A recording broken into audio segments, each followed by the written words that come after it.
हम है red network, हम करते हैं जन की बात। बैठ जाओ सभी हमारे आज महागठबंधन के नेता, वामपंथी दलों के, कांग्रेस पार्टी के, आरजेडी के, आज हम लोगों की बैठक थी। कल जो हम लोगों का मानव श्रृंखला होने जा रहा है 3 काले कानूनों के खिलाफ, उसको लेकर के जो तैयारियां हैं, उसको लेकर के हम लोगों के बीच चर्चाएं हुई हैं और हर जिला में लगभग जो है कोऑर्डिनेशन कमेटी बना करके जो है तैयारी की जा रही है।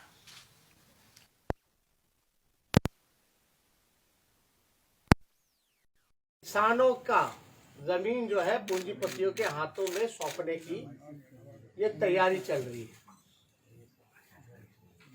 हम लोग बार बार शुरू से ही एक बार हम लोगों ने कहा है कि हम महागठबंधन के लोग, Congress, CPI, CPML, CPM, RJD के लोग मजबूती के साथ किसानों के साथ उनके संघर्ष में हम लोग साथ खड़े हैं।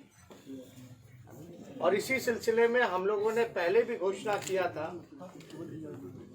कि एपीएमसी कानून जो है उसको बिहार सरकार खत्म करे। जो मंडी व्यवस्था थी, जो बाजार समिति व्यवस्था थी, उसको जो है लागू किया था। हमने कई बार ये भी कहा है, और अगर इतिहास के पन्नों पे अगर जा करके देखें तो जब राष्ट्रीय जनता दल की सरकार रही तो एमएसपी से भी अधिक दाम में खरीद फसलों की हुई है। नीतीश कुमार जी ने 2006 में जब ये बाजार समिति, मंडी की व्यवस्था जब खत्म की, तब से हमारा किसान जो है किसान से मजदूर बन गया, और ये कानून अगर चलता रहेगा तो मजदूर से भिखारी बन जाएगा। हम लोग महागठबंधन के सभी साथी पूछना चाहते हैं बिहार के मुख्यमंत्री नीतीश कुमार जी से कि आप चुप क्यों हैं? कृषि बिल को लेकर के आप मौन क्यों हैं? क्या किसान जो कर रहे हैं वो ठीक कर रहे हैं या गलत कर रहे हैं?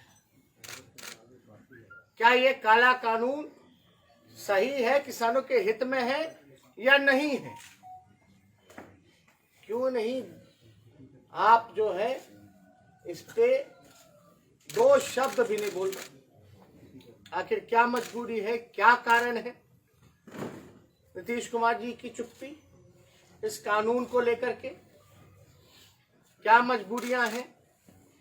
और 2006 से जब से एपीएमसी कानून, उसके बाद से बिहार के किसान लोगों को फायदा हुआ है या नुकसान हुआ है? ये बताना चाहिए लोगों को सामने आकर। हम लोग कोई भी आंदोलन करते हैं, कहीं भी, चाहे छात्रों के लिए आवाज उठाना, युवाओं के लिए आवाज उठाना, संविदा कर्मियों के लिए आवाज उठाना, सरकारी कर्मचारियों के लिए आवाज उठाना, नीतीश कुमार जी लगातार जो है लोकतंत्र का हत्या करने में लगे। केस मुकदमा, जो धरना स्थल है वहां भी नहीं बैठने दिया जाता। आप लोग सब लोगों ने देखा होगा। किसान को लेकर के सबसे बड़ा सवाल है बिहार में अभी नीतीश कुमार जी जो है डीजल का दाम जो है महंगा करने जा रहा है।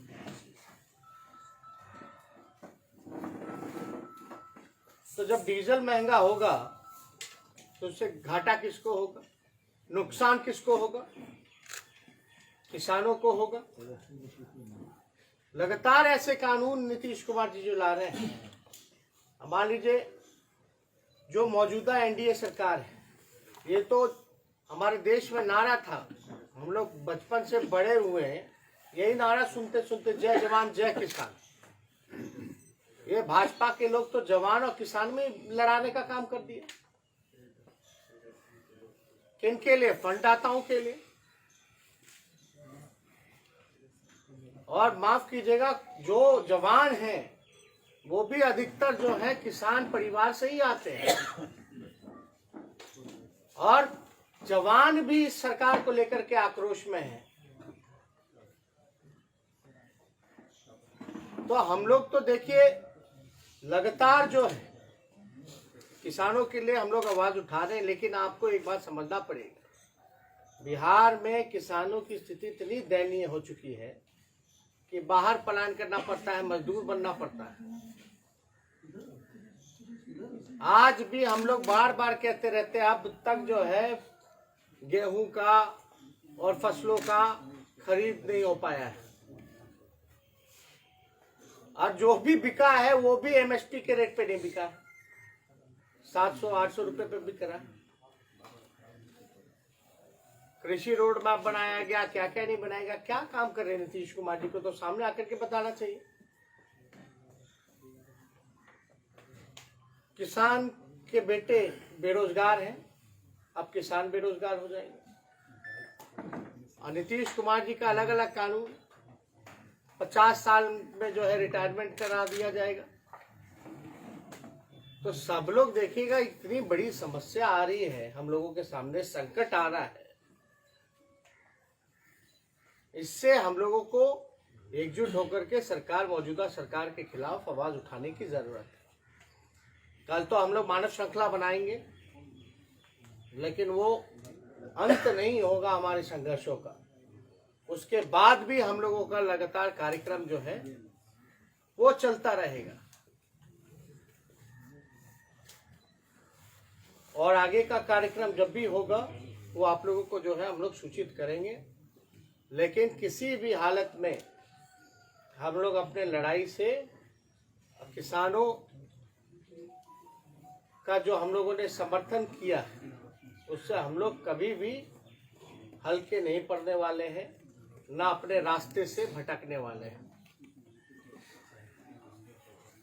जो रोजगार का इशू है वो सब चीज हम लोग जो है हम लोग समय समय पे बोलते हैं, लेकिन हम लोग चाहेंगे कि हमारे साथ कांग्रेस के नेता भी हैं, वामपंथी दलों के भी नेता हैं। 2-2 मिनट जो है ये अपनी बात को बोल लेना। सभी बात तो हमारे विपक्ष के नेता ने कह ही दिया है। जो किसान के साथ हम लोग खड़े हैं, कांग्रेस पार्टी भी आदरणीय राहुल गांधी जी का आप लोग देख रहे होंगे, वो किसानों के साथ शुरू से खड़े हैं। चूंकि किसान को समझना होगा केंद्र सरकार को, वो किसान जो है वो आर्थिक रीढ़ होती है इकोनॉमी की, आर्थिक का रीढ़ किसान है, नहीं वो विरोधी कैसे होगी। तो ये किसानों के साथ हम लोग खड़े हैं। और जो युवकों को, जो हमारे आदरणीय विपक्ष के नेता ने 10 लाख नौकरी युवकों की बात की, भारतीय जनता पार्टी ने 19 लाख नौकरियों की बात की, वो नौकरी का कहाँ है, कहाँ दे रहे हैं युवक, उनका बेरोजगार हो रहे हैं। उसका भी हम लोग पूरा महागठबंधन परिवार सड़क से लेकर सदन तक आंदोलन करेंगे और जनता की अपेक्षाओं पे खरा उतरने का काम करेंगे।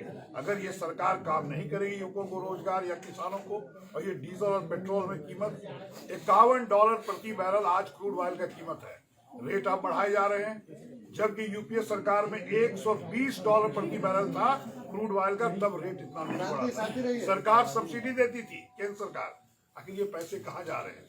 जो हमारे आदरणीय तेजस्वी जी ने बार बार फंड दाता का नाम लिया है, सारे पैसे जनता का, उनको देने का सरकार काम कर रही है। और हम लोग इसको पूरा उजागर जनता के बीच करेंगे और सरकार को अगले लोकसभा में उखाड़ फेंकने का काम करेंगे। हम सब लोग ये अंबानी अडानी परस्त जो काला कानून है उसके खिलाफ जो ऐतिहासिक किसान आंदोलन चल रहा है, उस किसान आंदोलन के पक्ष में हैं। किसानों के आंदोलन को बदनाम करने के लिए प्लांटेड पात्र के जरिए जो बार बार नाटक किया जा रहा है, हिंदुस्तान की जनता उसको समझ रही है, और ऐसे लोगों को कहीं से भी हिंदुस्तान की जनता माफ नहीं करेगी। किसानों का बिजली काटा जा रहा है, पानी काटा जा रहा है, वहां तक रसद नहीं पहुंचाया जा रहा है। ये जो अमानवीय कृत्य सरकार कर रही है, पूरे हिंदुस्तान की जनता इसका मजबूती से मुखालफत करेगी। और 30 जनवरी का गांधी जी के शहादत दिवस के मौके पर जो मानव श्रृंखला है वो बिहार में ऐतिहासिक होगा, और यहाँ से भी एक मजबूत संदेश देश को हम लोग देने का काम करेंगे कि बिहार किसान आंदोलन के साथ है, काले कानून के खिलाफ है। और नीतीश जी की जो सरकार है, मक्का किसानों के सवाल पर, धान क्रय के सवाल पर, गेहूं क्रय के सवाल पर, तिलहन दलहन क्रय के सवाल पर पूरे बिहार के किसानों में भारी आक्रोश है और इसका जवाब नीतीश जी को देना पड़ेगा। और नहीं तो बिहार में भी किसान आंदोलन एक जमीन ग्रहण कर रहा है और आने वाले दिनों में, जैसा कि हमारे प्रतिपक्ष के नेता ने कहा कि आंदोलन की हम लोग इस आंदोलन को और आगे बढ़ाएंगे। हम लोग फिर बैठ करके ऐतिहासिक तौर पर इस आंदोलन को सफल बनाते हुए, ऐतिहासिक मानव श्रृंखला को सफल बनाते हुए आंदोलन को और आगे बढ़ाएंगे। विपक्ष के नेता तेजस्वी जी ने बहुत ही विस्तार से मानव श्रृंखला के बारे में और बिहार की नीतीश सरकार जो किसान विरोधी है, युवा विरोधी है, श्रमिक विरोधी है, उनके कारनामों की विस्तृत चर्चा की। हम आपके माध्यम से बिहार की जनता से यह अपील करेंगे कि कल जो मानव श्रृंखला है वो श्रृंखला पटना से लेकर गांव तक, देहातों तक बनाई जाए, क्योंकि दिल्ली में जो कुछ हुआ है, ऐतिहासिक ट्रैक्टर मार्च आयोजित किया गया। ऐतिहासिक ट्रैक्टर मार्च हमारे लिए प्रेरणा भी दे रहा है और शासक वर्ग, सरकार सुनियोजित तरीके से उसे बराबर बदनाम करने की कोशिश कर रही है। क्या क्या नहीं ये लोग बोलते रहते हैं, लेकिन जितना भी बोले, जितनी धमकियां दी जाए, किसान नेताओं को झूठे मुकदमे में फंसाया जाए, उतना ही ज्यादा आंदोलन और ज्यादा विस्तृत होगा, एग्रेसिव होगा। नीतीश कुमार की हम आलोचना करते हैं। बिहार के किसान दरिद्र हो गए। बिहार में खेती से जुड़े हुए नौजवान कृषि मजदूर आज पलायन करने को मजबूर हैं और ये चुप्पी साधे हुए हैं। इतिहास इन्हें माफ नहीं करेगा। 2006 में जो इन्होंने कानून बनाया, ये कानून बिहार के किसानों के लिए बहुत ही खराब कानून है। इसके ऊपर उनको शर्म आनी चाहिए और अपना स्टैंड क्लियर करनी चाहिए। बिहार के किसान आंदोलन के साथ खड़े हैं। कल मानव श्रृंखला को सफल बनाएंगे। आने वाले दिनों में इससे भी बड़ा और जुझारू आंदोलन हम महागठबंधन के सारे दल के लोग मिलकर करने के लिए तैयारी कर रहे हैं। हम है रेड नेटवर्क, हम करते हैं जन की बात।